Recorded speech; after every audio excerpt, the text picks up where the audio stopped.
It is 5 o'clock, I think, isn't it? Yeah.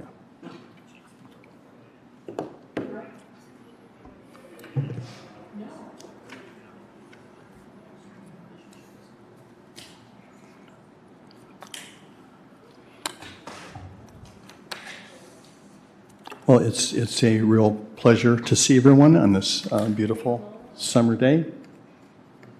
Yes, we can rebalance here if we want. Okay, can handle it.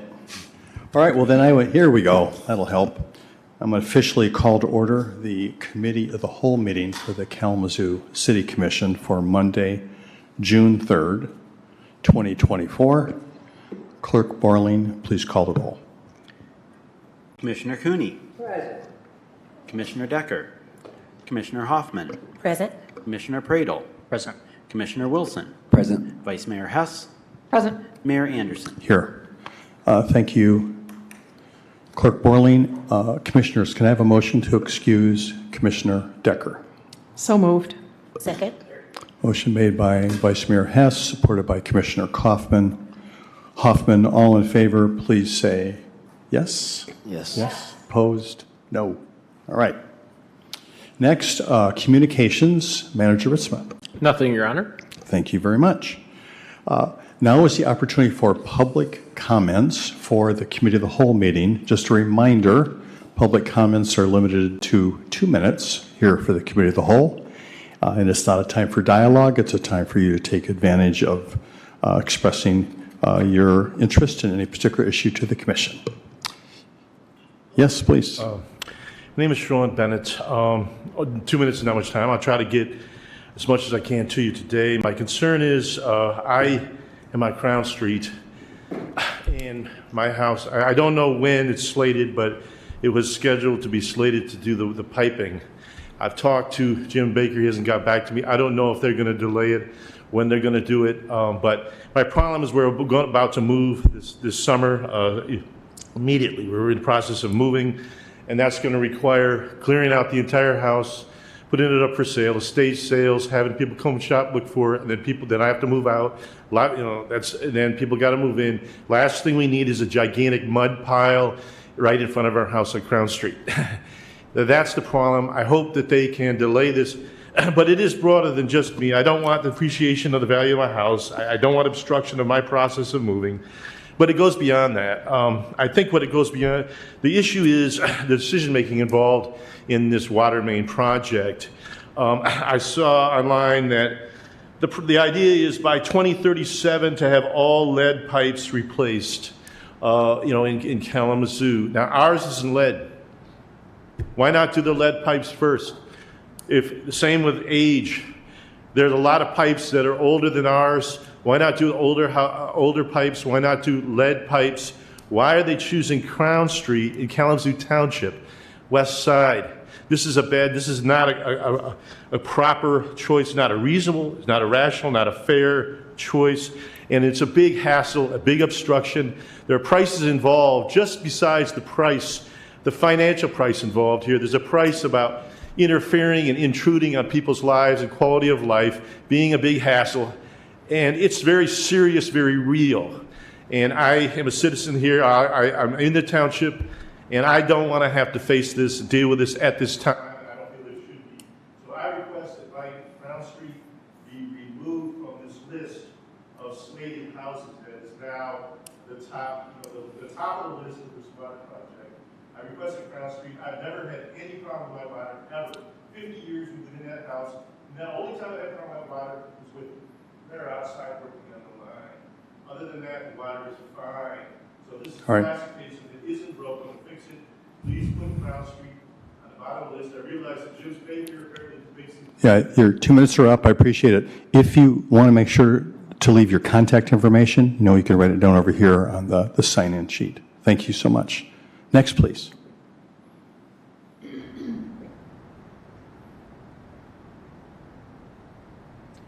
Hello, my name is Sean Stoddard. I work as a cashier shift lead over at Dollar General. We've been having a lot of problems with the public urination that was passed a while ago. well, they think it's okay to pee in public places where there's a bunch of children that come in and out. And children are starting to do it too. I don't think it's proper for them to be learning this type of material. So if we could go ahead and try and elaborate on that, because I've had it thrown in my face so many times as a shift lead that it's okay to pee in public because they feel like, oh, well, that don't apply to me. Well, the bylaw states that you cannot pee in public where there is presence of children, and we have children that come in and out of our store constantly. And it's not fair for the kids to see that. It's not a good, proper manner for the kids to learn that. Because either way, the city is to protect the kids. Kids shouldn't learn that type of material from adults that shouldn't even be doing it in the first place. And trespassing on top of that. Because they'll go behind our store trespassing and peeing, or peeing on our propane, or whatever the case may be. It's not right, not fair, and not cool. So I think that just needs to be elaborated a little bit, and I'd appreciate it if it was. Thank you. Thank you very much. Is there anyone else in the chambers that would like to take advantage of this public comment period? All right, seeing no one else at this time, I want to thank everyone that took the time, made the effort to come down here. Just a reminder, if you want to leave your contact information, if you want more specific information, for example, about business location or address, you can put that on the sign-in form here. Make sure our clerk has that information for follow-up. We are now moving on to the work of our Committee of the Whole here, and I will turn it over to Manager Jim Ritzma. Well, thank you, Mayor. And this evening, we have our Executive Director for the Foundation for Excellence, Mr. Steve Brown here. He's going to provide an update on the endowment of the Foundation for Excellence, and I think a general update of FFE activities. So, Steve, I'll turn it over to you. Welcome, Mr. Brown. Mayor Anderson and Commissioners, City Manager Ritzema for inviting me this evening. Yeah, I'll be presenting the 2025 draft grant to the city from the Foundation for Excellence and give a general endowment outlook based on the 15-year projection that we currently have. This was previewed and approved by the FFE board at their April 22nd meeting, which allows us to really move forward with our fiscal year and then also signal to the City of Kalamazoo resource availability for you to move through your programming and budgeting for 2025 fiscal year. I want to thank, first of all, my board, a 15-member board of volunteers, Commissioner Hoffman among them, yourself, Mayor Anderson. I really appreciate your service. Our donors, of course. Without donors to the Foundation Endowment, none of this would be possible. And, of course, my colleagues at the City of Kalamazoo who make this work happen day in and day out. So we have a slide presentation on the screen. And what I want to do for the community is recap very briefly how the FFE works. So we're a unique model, and it works really in a very simple two-step process. Anyone can donate to the endowment. We then earn interest on that, and we grant revenue to the City of Kalamazoo, which can then fund projects from its Imagine Kalamazoo strategic plan and vision. So that is the joining of visionary generosity with visionary planning at the City of Kalamazoo. We were founded in 2017, and that's allowed us to bring, as you'll see in the next slide, $193 million to the city in the three areas of investment. And the first is that we lower the tax rate by 41% for all taxpayers, whether you're an individual homeowner, a business, a corporation. If you pay city property taxes, that rate is lower because of the Foundation for Excellence. We also strengthen city government, so the city's general fund benefits each year from it's approximately $4.5 million at this point, but what we call a budget stabilization payment that allows the general fund to invest in the back-end governance of the work that's necessary to make this city better. And then finally, and somehow most famously, is the aspirational projects. So those are works, those are projects and programs aligned with Imagine Kalamazoo and the priorities of the city of Kalamazoo. So like I say, budgeted through the end of this fiscal year to date, it's $193 million. And that's just going to continue in perpetuity, as I'll show this evening. So the way that breaks down is what's on the screen now for viewers. And so we have to date $80 million of tax stabilization to the city, $50 million of budget stabilization, and $30 million of aspirational programming. So the difference between this and the previous slide, these are actual dollars invested. And so I'll click forward to this map here. Anybody with a smartphone or a laptop or a computer connection can jump online to our website and click through the map that's on screen now. They can see by neighborhood where the aspirational investments have gone, which goal they're aligned with, and how they've benefited the community. So these are dollars that are already out the door, already in the community doing work. And so as we move through each fiscal year, we update this to reflect those investments. This next slide is interesting because there is a very prominent focus on what we call core neighborhoods in the city of Kalamazoo. So those would be Northside, Eastside, Edison, Vine, and Oakwood. And these are neighborhoods that are of a certain poverty rate and really requiring of massive investment to really ameliorate some of the effects of generational poverty in those communities. So what you'll see on this graph here is that there's a blue and a gray. The blue represents dollars of aspirational invested in core neighborhoods. So you can see it's $32 million, which is about 67%. Currently, the bar graph just shows by year. And this is a trend that will continue for the foreseeable future, really, because there's a lot of work that the FFE is doing in support of Imagine Kalamazoo, and we know that that needs to have priority investment in the core neighborhoods. Another graph here on the screen is an overall showing of 2017 through the end of this fiscal year. And what this does is this shows FFE's investments in a larger financial context. So you can see by the smallest percentage, that very top sliver of 1% is operations and fixed costs. So the FFE has really incomparable lean operations because we are able to work with the city to get the city's just economy of scale to materialize these projects in the community in ways that foundations otherwise cannot.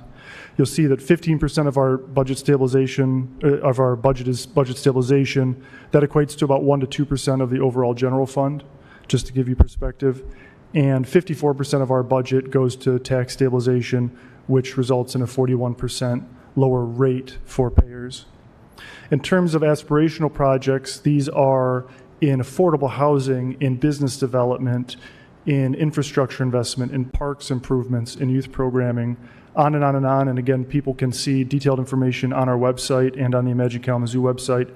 So that's 30% of our budget. As we've said so far, that's about $30 million of proven investments. But just to give a perspective, in the broad philanthropic base of the city and county, that's about 2 to 3% of philanthropic spending in the city. So as terrific as FFE is and as proud of the investments as we are, it just allows us to see a broader perspective of the amount of resources that are being made available in the community. Now, the particular grant for next year is calculated this year as always in the same way, and so I'm going to go through in 3 steps and show how that's done, and then I'll show the broader context of where that leaves the endowment moving forward. So on screen here is the city property tax reduction. And the way that this works is that the City Commission in 2016-17 lowered the property tax rate with the understanding that the FFE's endowment would pay the city in order to pass those savings along to any kind of taxpayer in the city. And so this coming fiscal year 2025, that's going to be approximately $15.8 million. That's still a tentative number because we're waiting for those review board numbers to come in. These will be finalized in the fall with our budget and then passed on as a recommendation to commission. But you can see the history here each year, 10 million, 11, 12, $12 million, $13 million. And these are real savings that get passed on to every taxpayer. Those show up in the summer tax bill of any taxpayer in the city. That's when the city's actual part of the tax bill comes through as opposed to the school district or other levying organizations. And so on average, we see for residential, it's about $700 of savings across the city. So that's calculated for next year, and that's included in the recommendation that I'll share in a moment. The next slide is budget stabilization, and that is calculated based on a state of Michigan index that allows us to add inflation to the amount of dollars that we give. So it started at $3.8 million, and it's been growing since. Next year, it'll be $4.93 million, so it's just shy of $5 million, and that goes to the city's general fund for general fund activities. And then the next slide is aspirational. And this requires a little more explanation because the way that the FFE is set up, we are, as an organization, required to pay the tax reimbursement to the city. We're required to pay the budget stabilization to the city, and those are both done on formulas, which I've just shared with you. And then we have the ability to spend aspirational dollars to the city under the condition that it doesn't endanger the ability for us to afford the first two required payments of tax and budget, and that we're allowed to then maintain the endowment in perpetuity. So that means that it's sort of the difference of a difference, if you will. And what we've done in the the endowment earnings projections out to 2040, which is over a 15-year timeline from now, is found out what that approximate level is based on the projected tax that we're going to backfill that we'll have to pay to the city, as well as the projected budget stabilization to the city. So you'll see currently up that next year we're recommending $5 million of aspirational dollars to the city. And in projections moving forward, we're estimating approximately at this point $4 to $5 million, but that'll be revisited each year through the same process that I'm going through with you now with the board in order to establish what's available. The overall goal of FFE is to fund the city. That's the only reason we exist. And our chief objective in this exercise is to maximize resources to the city to the absolute highest level possible, while also ensuring that the endowment exists in perpetuity so that each year we can continue to maximize resources to the city. So there's that constant balancing act. I'll also say is that we are funded currently through two very large pledges. One's for $400 million and an additional one that was secured last year for $45 million, add to an initial earlier $100 million gift. And those are paid annually through installments. So unlike other foundations, which may already have all of their dollars invested and all of their dollars, as it were, in hand, we're still in this building phase, which means that we have the clear need to show extreme prudence in this time and ensure that we're able to build the endowment. So this next slide shows the FFE spending policy, which allows us to understand how the aspirational grant is calculated. And so this is on screen. I'll just, in very brief review, that this relates back to the Michigan Uniform Prudent Management and Institutional Funds Act. So this policy is really self-same as ones you'll see at Western Michigan's endowment, Kalamazoo Community Foundation's endowment. They all really go back to that same source of law.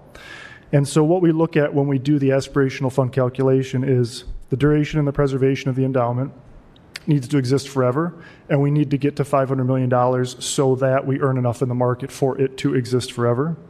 The purpose of the institution is to maximize resources to the city, so that's what we're attempting to do. General economic conditions are really not we're going to go into here, but we've had a lot of challenges with COVID. We did have a setback in the endowment, but we are very confident moving forward that our projections are stable and accurate. The possible effect of inflation or deflation. Inflation has been higher than historical averages over the last decade or so. It does appear to be stabilizing, but it does have a significant impact, of course, on projections over a 15-year term when you have a 5% inflation rate, for example, as opposed to a 3%. The expected total return from income, I'll go into that in a little bit more detail, but our projections include a 7.5% gross earning. However, after inflation and after all of our expenses, which are very significant each year, as you can see, that's about 1.5% net earnings. And our goal is to remain above 1%. Other resources of the institution, there are none. The FFE's endowment is its sole resource. And then the investment policy of the institution, which in a sense is the same statement as what's the gross and the net return. So the approved draft memo from the board for next fiscal year is $25.74. That number will adjust slightly, as I say, based on the tax payment, but it won't really adjust dramatically. So what we see is $15.81 million estimated for the tax reduction, $4.93 million for budget stabilization, and $5 million for aspirational. And just to reiterate, this balances the need to prudently balance income and permanence of the foundation with maximizing resources to the city. So a visualization of the endowment over time is now on screen, and this shows from 2020 to 2040. So if you're all looking at that, you'll see there's 4 comments on this line. One is the COVID impact. So as has been discussed in all of our investment meetings and all of our public meetings, there was a significant setback due to the economy associated with COVID. Last year, we were able to secure an additional $45 million pledge to the endowment, which will come in over 3 years. And at the top of that crest, you'll see in 2030, that's when the major gifts are complete. So that's when the $400 million pledge is entirely paid into the foundation. After that point, it's all based on earnings in the market, barring future large or transformational gifts to the endowment, which of course we are very, very open to and welcome to add to our corpus. But at this point, we make the assumption that at that point we'll just be working on earned income from the endowment. The next slide is a way to just visualize the difference between gross and net earnings. This is a very, very important point. So the blue line, you'll see at 7.5% average projected earnings. When you then have 2.65% growth in costs, and you also have the value of the money that you've spent no longer earning revenue in your endowment, you have a net average earning of 1.48. So that means that every year we would expect the actual dollars in the account on January 1st of each year to be 1.48% larger than the previous year. Now, of course, when you have $500+ million, the numbers move quite quickly because it's a very large sum of money. But having said that, when we look at this, our margin is to say we need to never earn less than 1% projected. That gets into a danger zone of a vicious cycle where you start losing capital in the actual endowment. So hopefully this helps visualize just that difference between the two. The next slide is one way of showing what we're spending to the city over time. So our projection, we essentially will say for sake of argument here, we were founded in 2018 and the projections go out to 2040. So 2029 is just that middle point between the two.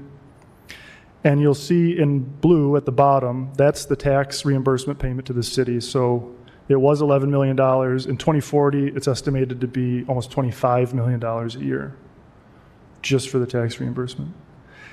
And when you look at the budget stabilization that started at 3.8 million, that's estimated to be up to 7.6 million. Again, those are required payments and those are formula based. So the difference that we're able to then calculate, which is prudent to spend from the endowment to still allow growth above 1%, you'll see here is projected at $4 million.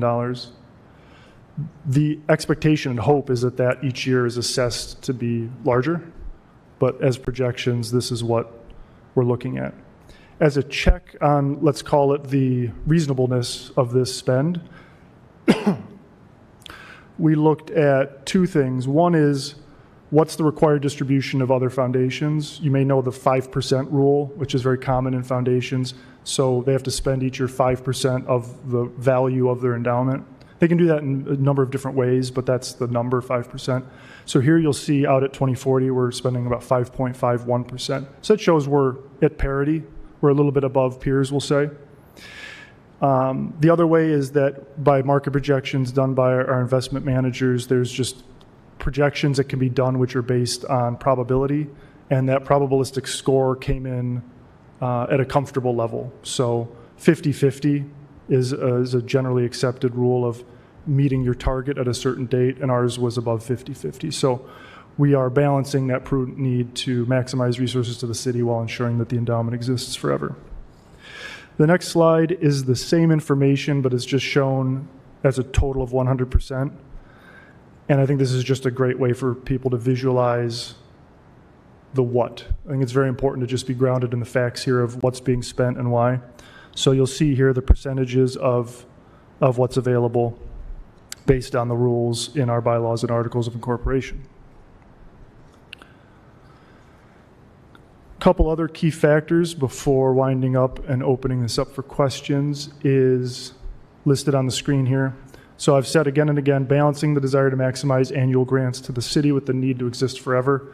That, in a sentence, is what we do, is we need to ensure that there is as much revenue available to the city commission and to staff and to partners to do the important necessary work of the city of Kalamazoo each year. And we need to ensure that that is possible each year. So it's that balancing act between sustainability and current need. So we do plan to continue granting above 5% of the total endowment value each year, which is, again, a great basis back to our peers. And just by counterfactual, I think this helps show in a sense, even with large numbers, the fineness of the decisions that have to be made each year. So if we were to increase the aspirational grant by 25%, that would yield a 33% lower growth. So there's essentially it's called time value of money. So a dollar today is worth more money in the future, and every dollar you spend now, you don't just lose that dollar, you lose its future potential earning. And so those scenarios would take us below that 1, and again, that's our target is to be above 1%. And to be specific, so in that 15-year period, if $1 million invested now would be between $1.2 and $1.5 million in 2040. So you scale that up to say $10 million, and that very quickly becomes $15 million. So not only is it the dollar not spent, but it's the dollar invested. Again, that really is just factors into the need to maximize resources while also having prudent decision-making long-term. So the last graph is that counterfactual, that other example just shown mathematically. So that top gray line is what we're currently planning. So it's 1.48% net growth of the endowment till 2040. And then the blue and the green lines show if we were to increase aspirational in that time frame by $2 million and $4 million. So again, these are fine decisions, large sums of money, and we appreciate the difficulty of having to make difficult budgeting decisions. But there is a mathematical truth underlying this that I just wanted to foreground right up front so that if needed, it was part of the discussion. And lastly, I think it's just important to say that yourselves as leaders in the community itself, our board, everyone involved can be very confident that we're making as much money available as possible each year and that we're going to continue to do so. And these decisions are revisited each year based on the investment cycle in order to do that.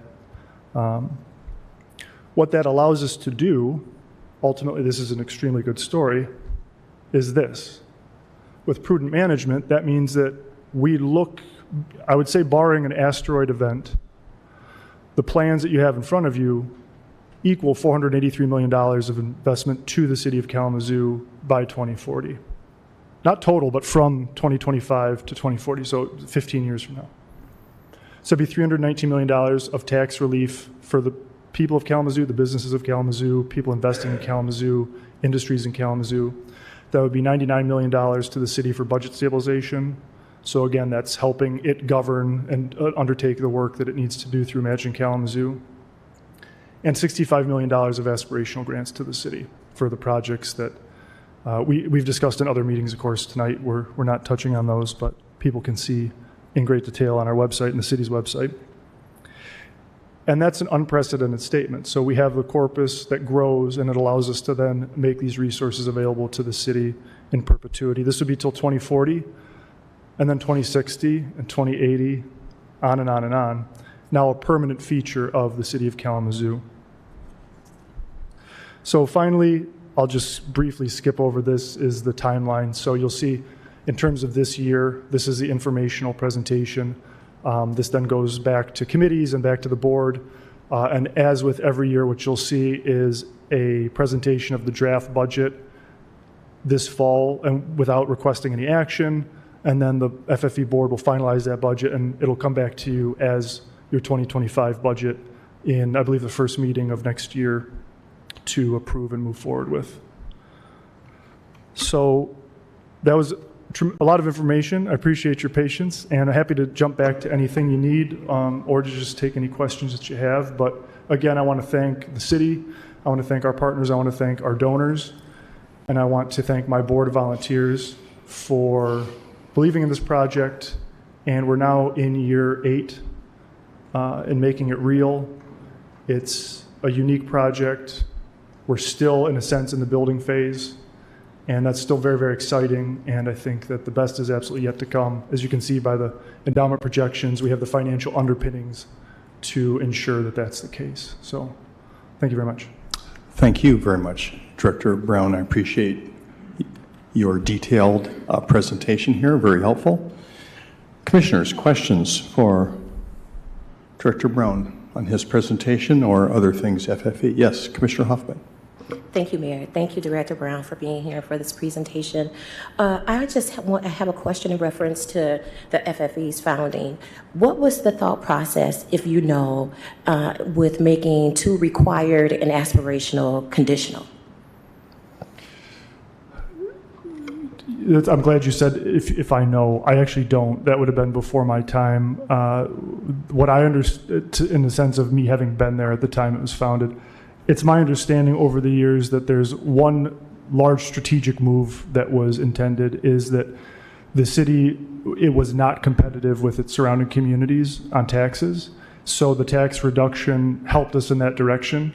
And that's like a structural cost to families, to businesses, to industry that would help make us more competitive regionally. In terms of budget stabilization, the city has been historically let's say shortchanged by what's called the broken municipal model of funding in the state of Michigan.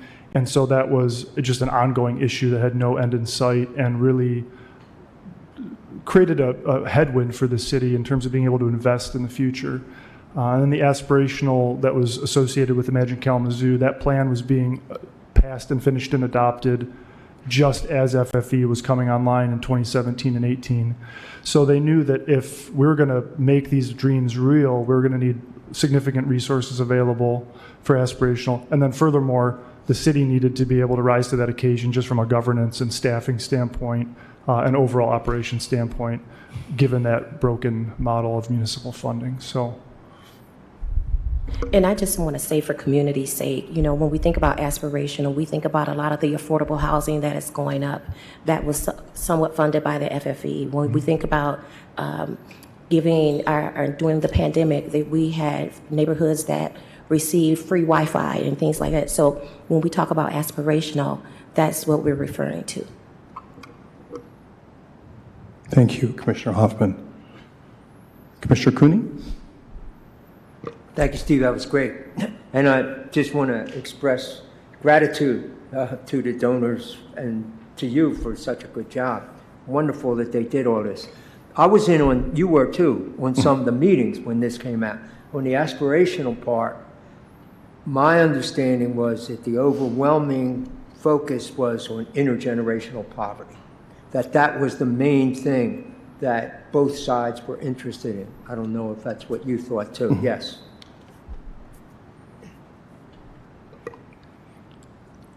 Other questions from commissioners at this time? Yeah, Commissioner Prater. Sure. Thank you for being here, Steve. And I echo that. I appreciate all your work, the city staff's work, and then certainly our donors who, you know, have committed to this community and its long-term success. Was kind of curious if you could share a little bit about what thought has been given or strategy in terms of capturing individual, we'll call it small donor contributions to the endowment, whether that's still possible if people who are watching this today want to make a gift, or maybe somebody wanted to make a semi-larger gift. How would they go about doing that? I gladly accept your question, Yes. Commissioner Praedel.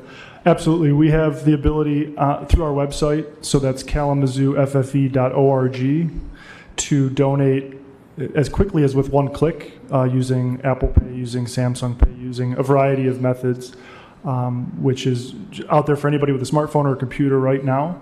We also have the ability, if anyone wants to contact me for larger gifts, which may not be appropriate for an online portal such as that, to really offer great service to anyone seeking to make a larger gift, up to and including bequests from estates or other opportunities. So We gladly accept the community's generosity, and we also understand that there are a lot of opportunities to donate in Kalamazoo, and we really deeply appreciate anyone considering us and making a donation. So, Thank you. Do you know roughly, in terms of the endowment so far, what percentage is from, let's call it, smaller individual donors? I mean, is it, I would imagine it's pretty tiny compared to the sizable gifts that we've received, but do you have a rough estimate, or is there a strategy long-term to maybe start attracting more of those smaller gifts in individual donors?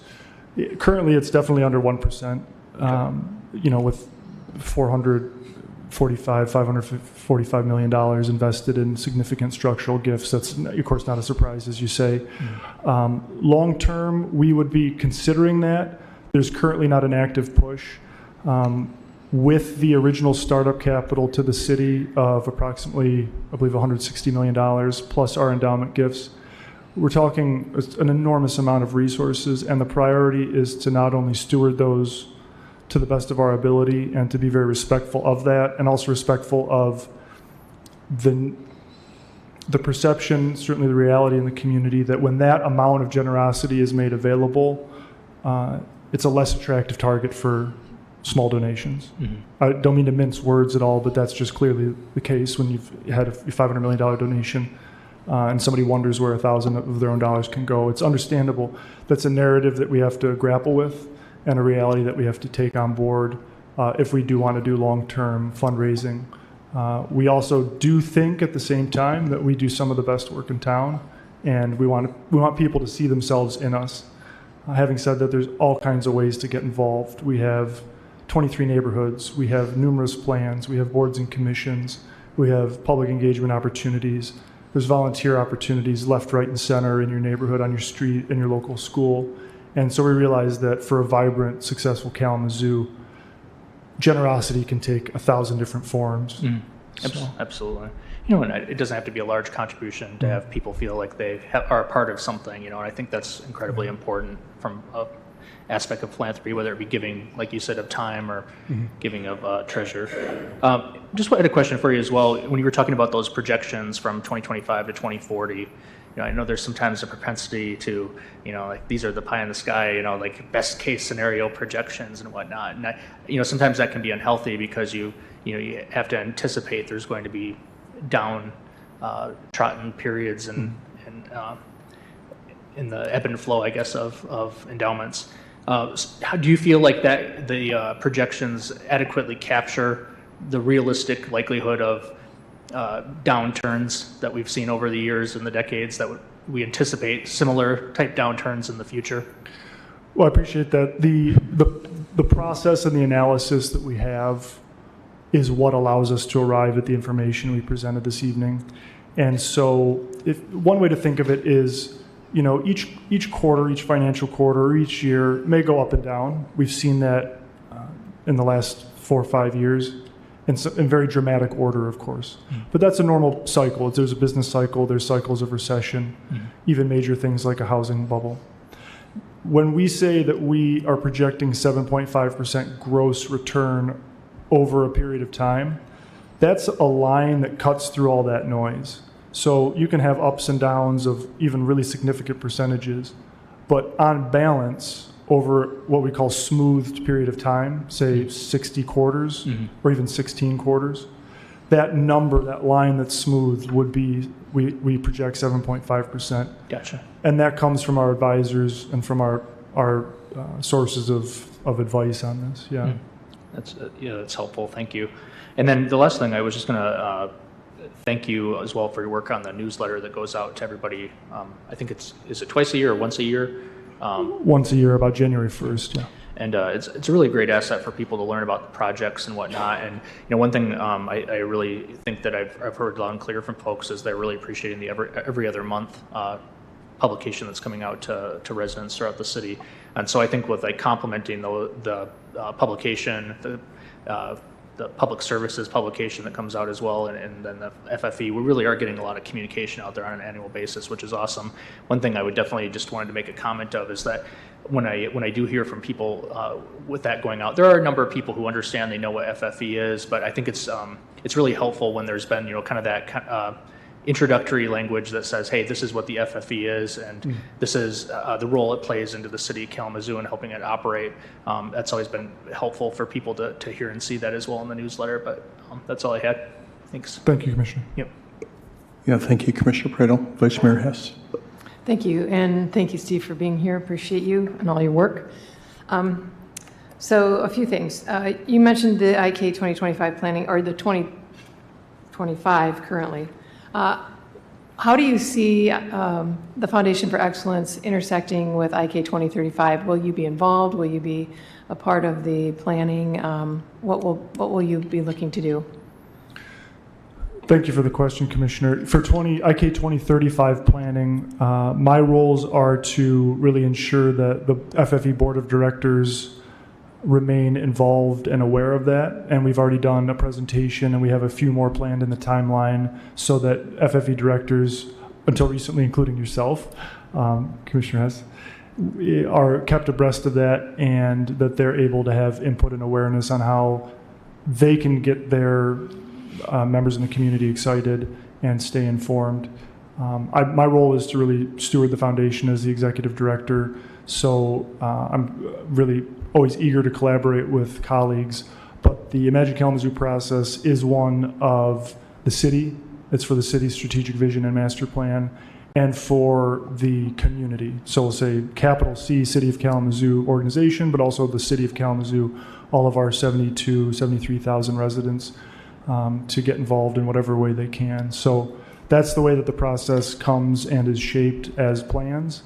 And then the annual budget cycle internal to the city really helps those dreams and aspirations and goals become objectives and projects and programs that are then matched with FFE funding each year in the budget cycle. So. Okay, thank you for that. So every, spring or summer and winter, we get our tax bills. I wonder if, and you did mention this briefly, but I wonder if you can go into a little bit more detail that the summer taxes are the city taxes included in that, and the winter taxes, because I'll hear from constituents after the winter taxes saying, my taxes are so high. I'm sorry, I don't have anything to do with that. So if you could do that, please. And then I know that on my summer bill, there is a line that says this is how much the Foundation for Excellence is saving you, and would you like to give that back?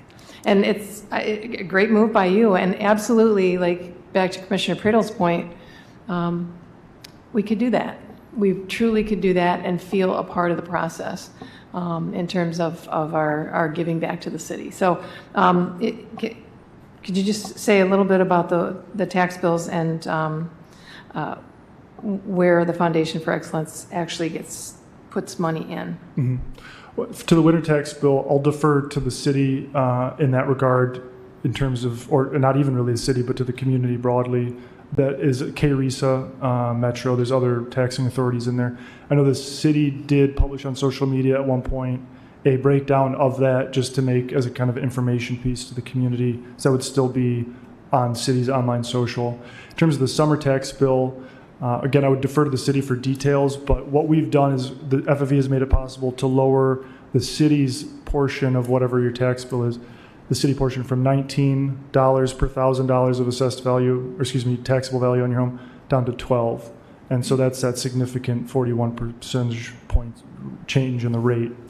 In terms of the give back, absolutely, when you get your summer tax bill, or the copy of it if you have an escrow payment for your mortgage, there will be a line that says what your individual savings were. That's a real number calculated based on your actual property. And we are, always very, very grateful to receive that as a contribution back to the endowment. That does help not only save you money, but then it helps us add to the ability to continue to save people money in the future. So that's a great opportunity to give back, and we hope that it kind of just quantifies in that really visceral way one of the benefits of FFE on the tax bill to people individually. Absolutely, and I and my household are extremely grateful. Lastly, is, that you said this is year 8, and so like the promise, which created a few other promises around the country, have you ever heard of anything else around the country like the Foundation for Excellence, or is this a one of a kind of thing? And I can't believe we live in a city with a one of a kind of thing.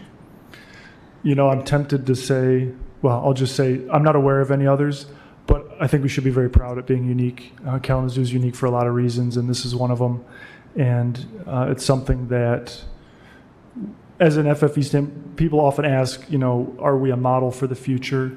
And I say, right now we're a hypothesis. We're just working. And if people say, are you out there kind of sharing the message? I say, no, we're doing what we need to do right now, which is looking after Kalamazoo.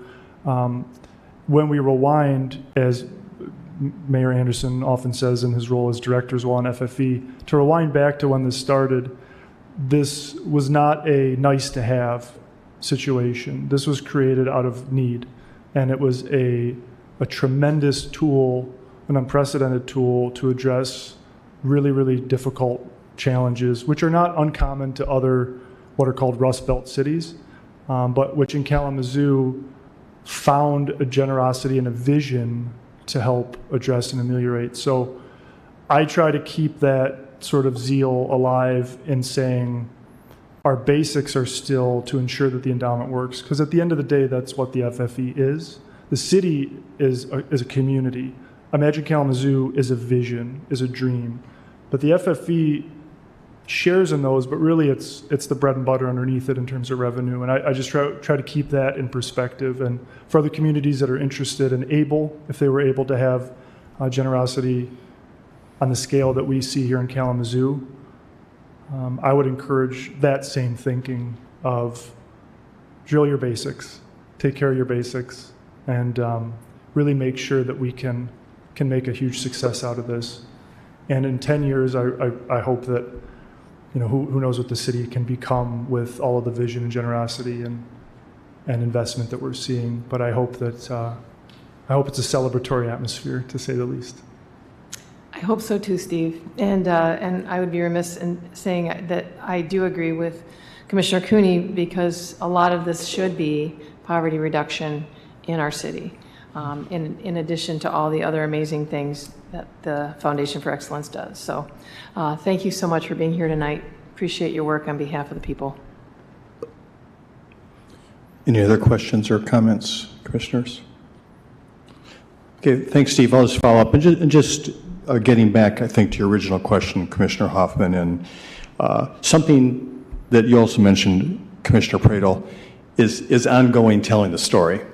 And as time goes on here, there will be fewer and fewer of us who were around, at the time of creation, and remembering some of those conversations and what entered into those.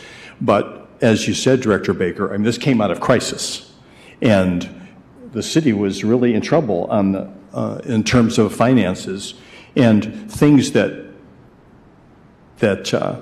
I guess you would not consider to be aspirational, that we just hoped to do out of our budget, we were unable to do. We've mentioned this many times. We had zero in our sidewalk budget, for example. Just those basic things that you want to be able to do for your community. There were so many places we were cutting back. We experienced a lot of underinvestment over time in some critical areas, making up for some of that now, but extreme underinvestment. And we were really up against the wall in a certain way.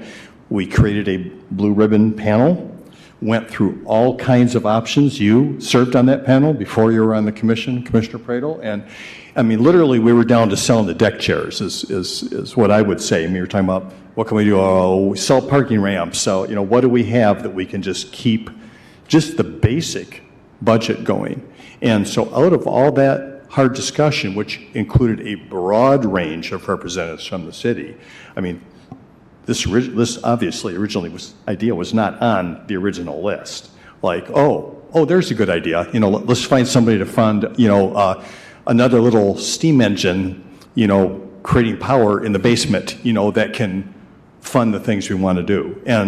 But out of all that discussion, this came forward, which is pretty amazing. And out of all that, there was a lot of thinking about how do we structure it for the future. So when the time has passed, when people say, I remember when, or this is why, we understand what it's doing, what the core principles are, and that sort of thing. And an aspirational portion of this, which we focus on, fairly enough, and continue to remind ourselves what the point of it is, let's not forget that how important it is just to be able to fund our budget. And another fact is that I think you talked about a median savings maybe of about $700 on residential property, but everyone, whether it's a few $100s up to who knows what, some thousands of dollars, everyone benefits from tax savings. That is another thing that helps. And I would suggest that for individuals who are lower income, that might be more important, that even few $100s of savings on your property taxes to an individual who's on a fixed income sort of budget, for example. So there's assistance that happens in that fact that we've been able to reduce our property taxes as well. So it's doing a lot of work all over the place, and this idea of making sure it is there in perpetuity. So future people that sit on the board and sit on this commission will have the opportunity to take advantage of that and deploy the best ideas of that time and what's necessary. So here we are, still talking about it and still carefully managing it. I appreciate your approach, but it would be a very, very different world for us if this had not happened in so many ways. So anyway, I appreciate that. Thank you for making sure we had an opportunity to talk about it. Thank you, Commission.